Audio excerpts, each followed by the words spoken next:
c'était 45 SMIC. Aujourd'hui, Sur le salaire fond, de sur Carlos le Ghosn, fond, c'est si 1000 vous êtes SMIC. d'accord, C'est donc, 1000 sur le fond, SMIC. oui, mais pour C'est tout 1000 le monde. SMIC aujourd'hui. Bon, Parce que la chasse aux grands patrons, ça aura aussi quelques inconvénients dans le Non, mais futur. c'était Je suis 45 d'accord. SMIC, aujourd'hui, Bon. c'est 1000 SMIC. Marie-Sybille de Vienne, Je c'est suis la première. d'accord sur le fond. Marie-Sybille de Vienne, c'est la première fois que vous venez dans notre émission. Vous avez compris que c'est assez sportif. Oui, j'ai failli me boucher les oreilles parce qu'on criait dans mon oreille gauche, qui se trouvait être meilleur que la droite. C'était assez désagréable.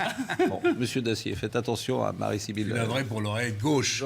Bon, Marie-Sybille de Vienne. Bon, à Brunei, c'est plus clair. Hein, le patron, c'est l'empereur et C'est le sultan. c'est le sultan. Et effectivement, quand il y a un souci, bah, il coupe les mains, il lapide les femmes.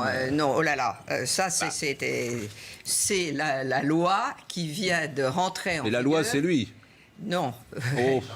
La loi, d'abord, il y a toute une confusion des gens. Quand on parle de charia, on parle de droit islamique qui couvre aussi bien le droit privé, le droit de la famille que le droit pénal.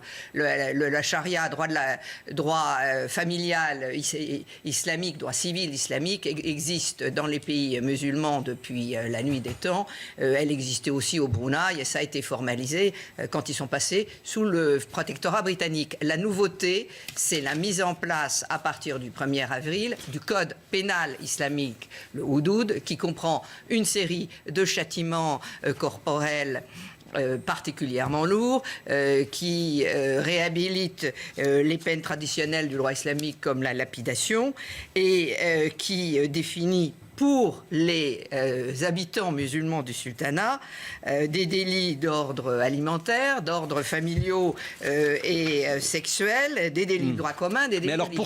pourquoi comment vous l'expliquez, comment vous analysez cette radicalisation du pouvoir? Cette radicalisation, d'abord, elle n'est pas nouvelle. La poussée... La lapidation, Non, c'est la nouveau. lapidation est une chose, mais c'est en cas d'adultère ou de rapport homosexuel, à ceci près que par derrière, vous avez la charge de la preuve. Et que pour la charge de la preuve... J'ai envie de vous dire, peu importe. Mais non, parce que le droit est ainsi prévu, par exemple, qu'il vous faut 4 témoins de bonne moralité pour pouvoir prouver qu'il y a adultère. Si vous avez envie d'aller voir à côté de votre conjoint légitime, vous n'allez pas faire ça devant 4 témoins de bonne moralité. Pour les affaires de vol, il faut 2 témoins.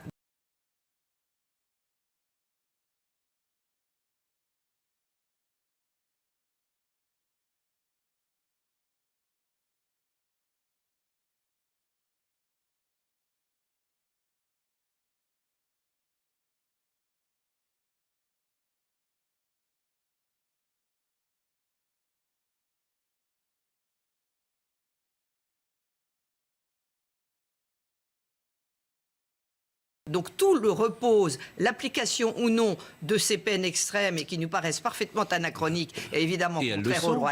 droits de l'homme, ça dépend de la charge de la preuve. Bon. Aucun problème, vous n'avez, à la différence d'Arabie Saoudite, aucune contrainte vestimentaire. La seule contrainte que vous avez... Mais on peut y aller, par exemple, les gens qui nous écoutent, s'ils veulent aller au Brunei, c'est possible.